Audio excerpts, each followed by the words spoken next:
On est aujourd'hui au Renard Doré avec Michael. Michael qui est gérant de la boutique. Est-ce que tu pourrais te présenter ton âge, ce que tu fais? Alors, Michael Marano, j'ai 33 ans et je suis le créateur et le gérant de cette librairie qui s'appelle Le Renard Doré, qui est ouverte depuis le 5 mai 2018. Et j'essaie d'apporter du bonheur dans la vie des gens tous les jours.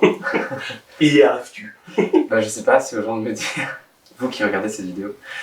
Ouais, non, c'est le but, c'est d'avoir une belle librairie, un lieu où il se passe plein de choses, qui soit à la fois un lieu de culture et un lieu d'animation. Et c'est ce à quoi je m'efforce tous les jours. D'accord. Est-ce qu'il a une symbolique pour toi, le Renard Doré? Est-ce que comment tu le vois, comment tu le perçois? Tu parles de la librairie ou tu parles de l'animal? De la librairie. Non, ça pourrait. Le Renard Doré, pour moi, c'est mon bébé, donc forcément, il a une symbolique très forte. Je l'ai voulu différent un petit peu de ce que je connaissais en boutique manga. Je l'ai voulu plus sur un modèle de librairie que de boutique manga. La différence, c'est que je voulais l'animer comme une librairie était animée, et je voulais créer un lieu en fait qui serait pas que pour les aficionados. En fait, je voulais créer un lieu où tout le monde pouvait venir, c'est-à-dire que où une maman pouvait venir avec ses enfants et ne pas avoir envie de partir parce qu'elle n'y connaît rien en manga en fait. Et donc je l'ai fondé autour du manga et de la culture japonaise. C'est pour ça qu'il y a de la littérature, c'est pour ça qu'il y a un peu de vaisselle, un peu de déco. Et c'est pour ça qu'on a fait aussi un classement par thématique. Parce qu'on s'est dit, pour les gens qui ne connaissent rien en manga, ici on peut leur dire, allez, entrez, n'ayez pas peur, on va pas vous manger. Vous pouvez trouver un bouquin qui va vous plaire, sur la thématique qui peut vous plaire. Et du coup, il y a moins d'appréhension en fait, je trouve. Et depuis qu'on est là, je trouve qu'il y a plein de gens qui connaissaient pas le manga, qui sont mis au manga. Et en fait, mon but, c'était un petit peu de délimiter, d'enlever toutes ces barrières entre les gens qui lisent du manga et les gens qui n'en lisent pas. Et je pense qu'on arrive un petit peu à y réussir aujourd'hui. D'accord. En parlant de détruire des barrières, il me semble que tu n'es pas du tout dans une formation professionnelle de littéraire ou de libraire à la base. Est-ce que tu peux nous parler un peu du cursus que tu as suivi, du métier que tu faisais avant ou des métiers que tu faisais avant? Alors, j'ai juste avant de commencer libraire, j'ai été pendant presque 10 ans psychologue. J'étais neuropsychologue, on appelle ça. J'étais en hôpital public. J'ai un master de psycho, j'ai fait des études classiques sans m'arrêter dans la psychologie. Et j'ai choisi une branche en fait où je faisais des tests qu'on appelle des tests cognitifs liés au cerveau, à l'intellect. En fait, je faisais des tests pour diagnostiquer les maladies d'Alzheimer et toutes les maladies apparentées à la maladie d'Alzheimer. Donc je travaillais avec des personnes âgées en hôpital. Et déjà là, j'avais plein de projets. J'avais une association qui s'occupait des personnes qui aidaient les malades au quotidien. Et j'ai fait ça pendant 10 ans. Et c'était un superbe métier. Et j'ai eu envie de changer un petit peu. J'ai eu envie de me reconvertir après 10 ans de pratique. Et j'ai fait du coup une petite formation à INFL, à l'Institut National de la Formation de la Librairie, qui était à Montreuil. Et j'ai fait une formation en 6 semaines, avec 2 semaines de cours et des semaines de stage, où en fait on apprend ça s'appelle comment créer ou reprendre une librairie. Et on apprend en fait à gérer au quotidien une librairie. C'est plus pour des gens qui ont déjà un niveau d'études et qui veulent vraiment se reconvertir plutôt que quelqu'un qui veut devenir juste libraire sans gestion. Donc là il y avait une formation de gestion qui a permis d'apprendre énormément de choses. Je conseille à tous les gens qui veulent apprendre un métier de librairie d'aller faire une formation parce que on a l'impression que c'est juste un métier de passion, on va s'arrêter là, vendre des livres. Et en fait, il y a une multitude de métiers dans un seul métier et c'est bien de se former. C'est un impératif. Mais justement, tu parlais du métier de libraire. Justement, pour toi, qu'est-ce qui l'englobe en fait? Alors, un métier de libraire, pour moi, c'est plusieurs facettes. Enfin, je parlais de mon métier à moi, qui est le métier de gérant. Il y a plusieurs facettes parce que déjà, il y a la vente et le conseil. Il y a quelque chose de très symbolique de savoir finalement pour une personne quel est le livre qu'il lui faut, se détacher de ses propres goûts pour pouvoir offrir quelque chose, être à l'écoute de quelqu'un qui cherche quelque chose. Donc il y a toute la vente et le conseil. Ensuite, il y a la gestion pour moi des réseaux sociaux, de l'animation. Aujourd'hui, c'est ultra important quand on est un lieu de vente de créer une expérience. Et c'est vrai que les réseaux sociaux, c'est aussi un moyen de créer une communauté. Donc coucou à tous les renardos. Et c'est aussi un moyen de partager, de pouvoir montrer ce qu'on aime, de donner une véritable identité à la librairie. Et on est extrêmement connecté à notre communauté. Donc ça prend pas mal de temps, mais c'est un plaisir immense. Il y a la gestion de l'événementiel pour moi, c'est-à-dire trouver sans cesse de nouvelles idées d'événements, trouver des intervenants, les convaincre, leur dire voilà, on est une petite librairie, s'il vous plaît, venez. Trouver des idées, on fait des escape games, des fois je passe la nuit à les monter pour que ça se passe bien. C'est toujours être moteur, dynamique. Après, il y a tout ce qui est moins sexy dans la librairie, donc c'est la réception des cartons, c'est tout le réassort, la manutention, c'est très important aussi. C'est un métier qui est hyper intéressant parce qu'il a plusieurs facettes en fait. C'est un métier créatif, je pense, et c'est un métier qui est très en rapport avec l'autre, et c'est un métier très social, donc c'est un super métier. Alors moi, il y a un truc qui m'a surpris au niveau de la librairie. Il y avait la partie aussi événementielle dont tu as parlé à l'instant, mais il y a aussi le fait que tu es, enfin, entre guillemets, pas mal d'employés au niveau de la boutique. Comment tu as pu monter ce système? Quelles sont les particularités? Parce qu'en fait, la plupart des librairies que je connais, que ce soit en région parisienne, un petit peu à l'extérieur de la région parisienne, ils ont principalement un libraire, un gérant, et puis au maximum un ou deux employés, alors que vous êtes une bonne équipe déjà. Alors là, on est une équipe de 4. En fait, il y a souvent des stagiaires, c'est vrai qu'il y a beaucoup de gens qui veulent faire un stage ici, mais on est une équipe de 4. Donc je suis gérant et on a une employée qui est ici en CDI, et on a 2 apprentis. En fait, on a choisi d'avoir des apprentis pour plusieurs raisons. La première raison, c'est que c'est une aide inestimable.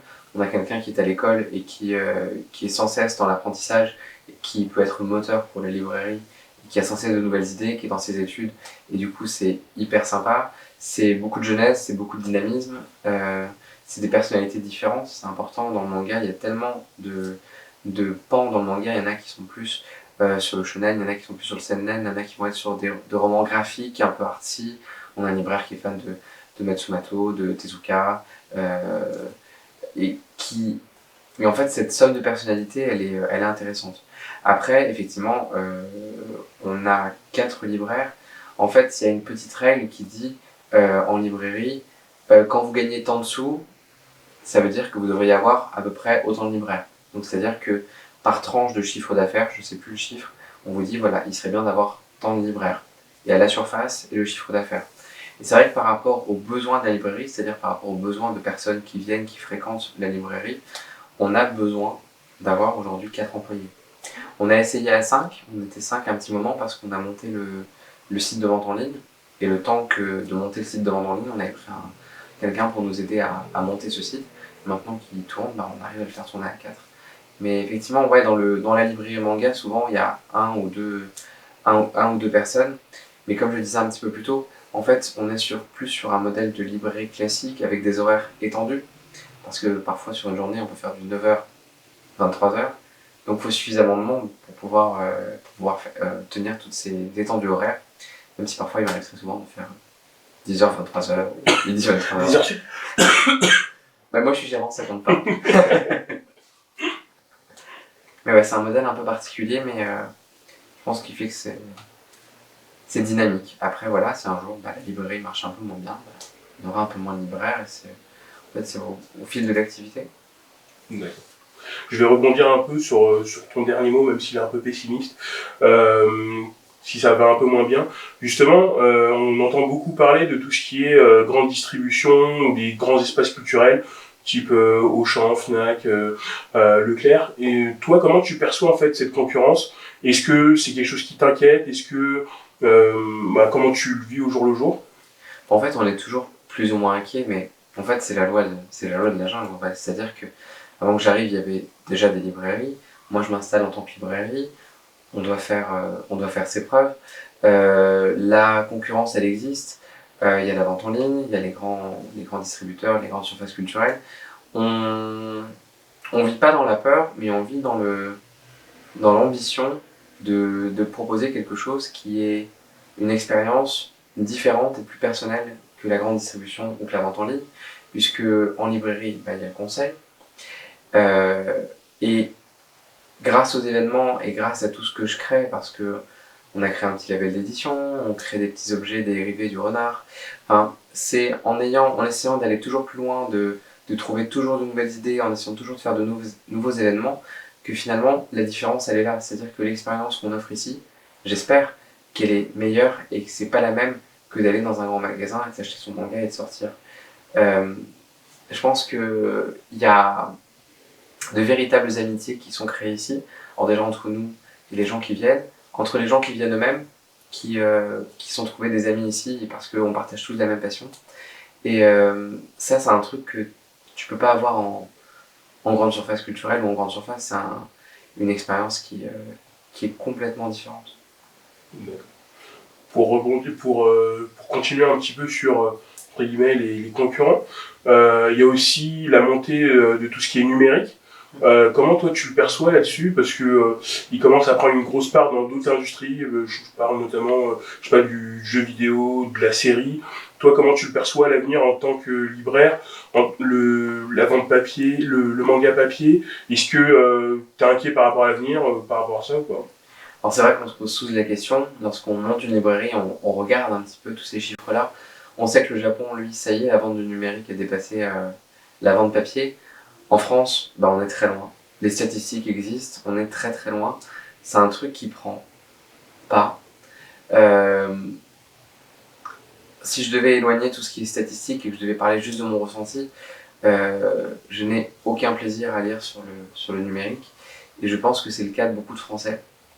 Parce que faut pas se leurrer, hein, on est dans le manga, il y a le problème du piratage, il y a beaucoup de scans qui sont disponibles, et en fait, j'ai du mal à penser que entre ces trois options, le scan, la vente en ligne et la librairie, la, la vente numérique puisse faire son chemin, parce qu'en fait, les gens qui lisent du manga, il y a beaucoup de gens qui nous disent écoutez, moi je le lis en scan, mais ensuite je vais acheter mes livres en librairie. Il y a ce véritable plaisir du papier, il y a ce plaisir d'avoir un objet, d'avoir une belle bibliothèque, d'avoir une belle collection que bah, finalement la vente numérique n'offre pas. Après, il y a toujours le problème de la place. Alors peut-être que les gens qui ont des problèmes de place, parce que bah, les sorties, on a beaucoup. Comme le marché du manga se porte très bien en ce moment, bah, il y a de plus en plus de titres, de plus en plus de sorties, et on dépense de plus en plus de sous. Merci les éditeurs. Mais aujourd'hui, je suis pas inquiet. Je suis pas inquiet parce que la France est en train de racheter des livres. La France commence à retrouver du plaisir à aller en librairie. Les chiffres sont en train de le montrer. Et c'est à nos libraires de faire le maximum pour que les gens aient envie d'aller en librairie, d'avoir de beaux livres, plutôt qu'essayer de les lire sur le net. En fait. D'accord. Tu parlais tout à l'heure un peu du nombre de sorties. C'est quelque chose qui revient un peu régulièrement sur la table, le nombre de sorties qui est de plus en plus conséquent. Toi, qu'est-ce que tu en penses en fait justement de cet état?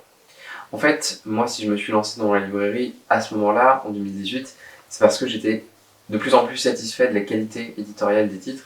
Je lisais de plus en plus de mangas, j'en lisais beaucoup avant, mais là j'en lisais de plus en plus parce qu'il y avait de plus en plus de titres que je trouvais intéressants, que je trouvais porteurs, que je trouvais qui décloisonnaient un petit peu le marché du manga.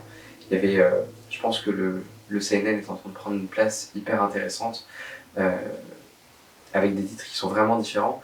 Et je me disais que ce nombre de sorties, il était évidemment lié à un marché qui se porte bien.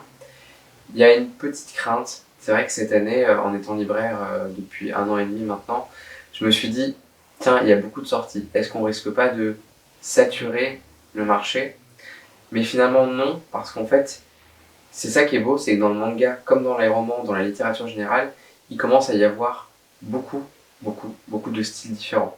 Et en fait, la classification shonen, shoujo, seinen, etc., je trouve qu'elle commence à plus suffire. Il y a des titres qui vont très bien marcher dans certaines librairies, il y a des titres qui vont pas du tout marcher, il y a des titres qui vont marcher en librairie générale, d'autres en librairie spécialisée. Et je trouve que comme le catalogue est en train de s'enrichir, ben, il commence à y avoir un petit peu de manga pour tous.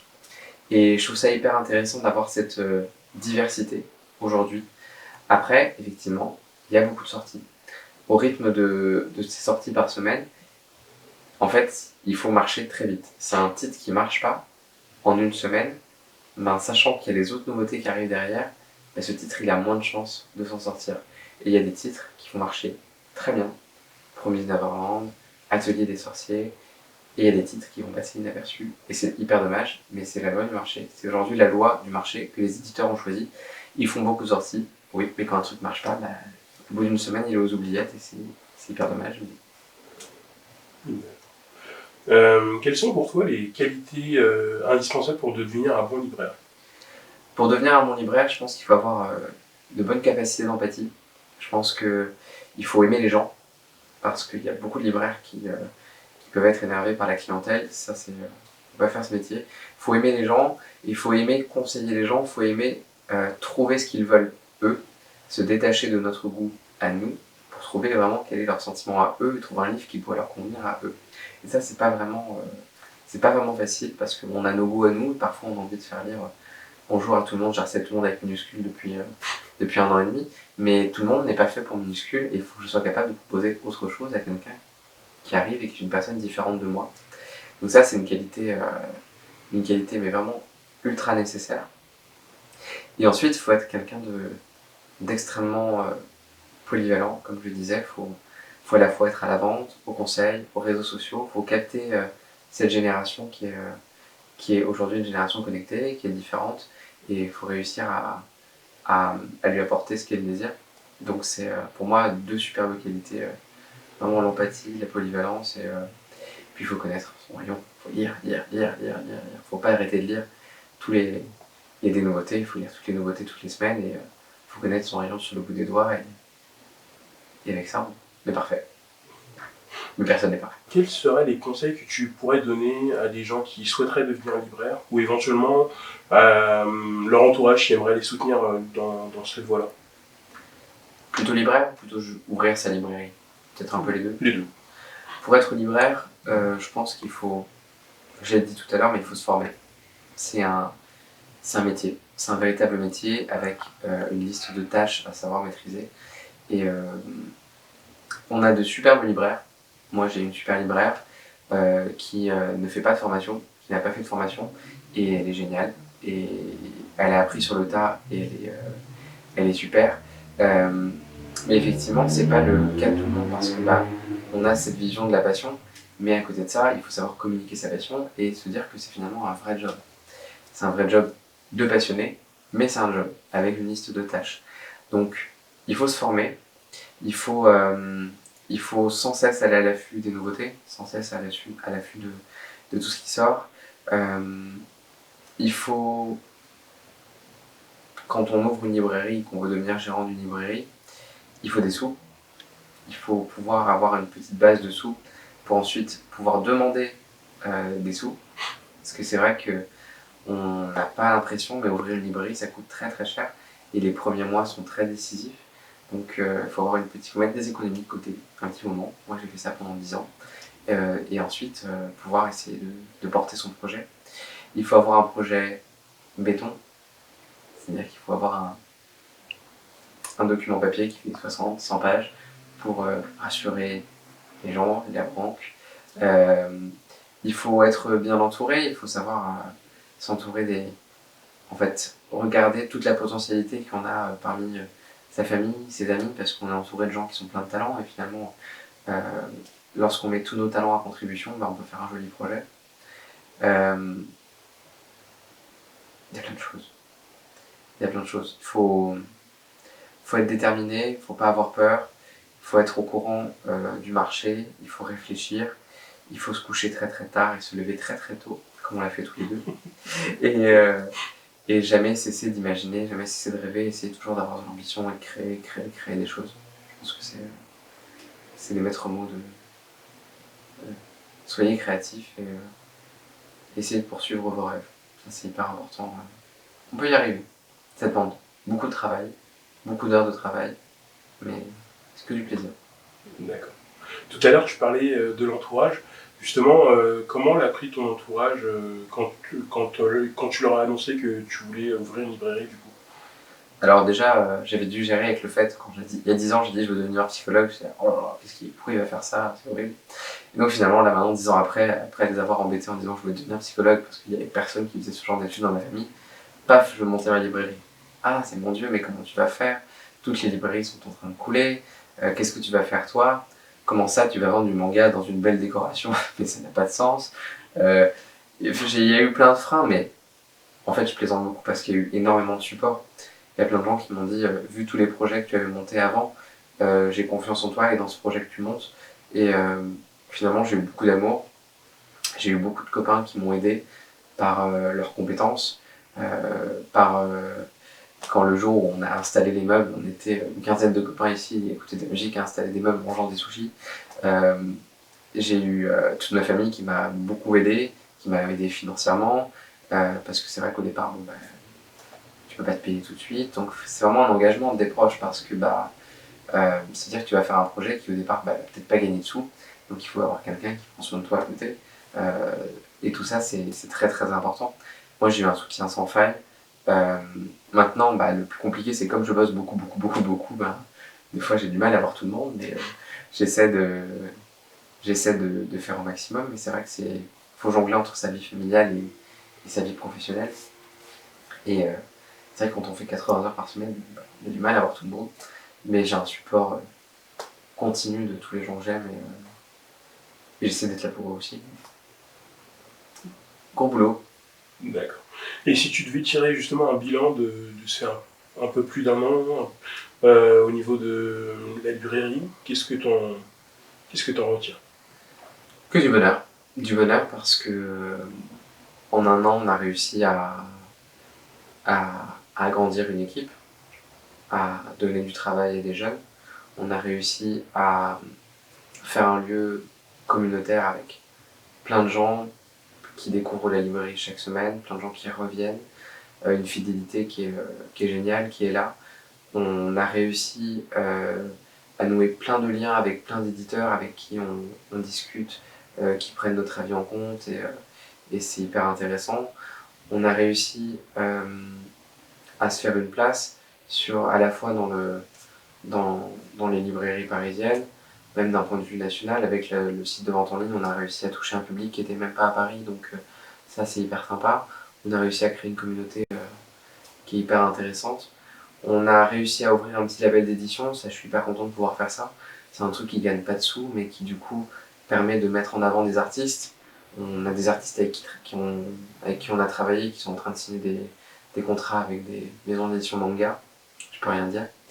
Euh, on a non, on a fait plein de choses en fait. Le bilan à un an et demi, il est ultra positif.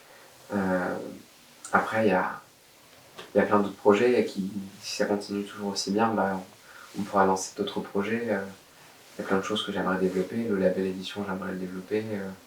Euh, non, mais c'est un bilan extrêmement positif. Merci à tous les gens qui nous ont soutenus parce que c'est grâce à eux que ça se passe et franchement, c'est que du bonheur tous les jours. Je te remercie du temps que tu nous as accordé. Merci à toi.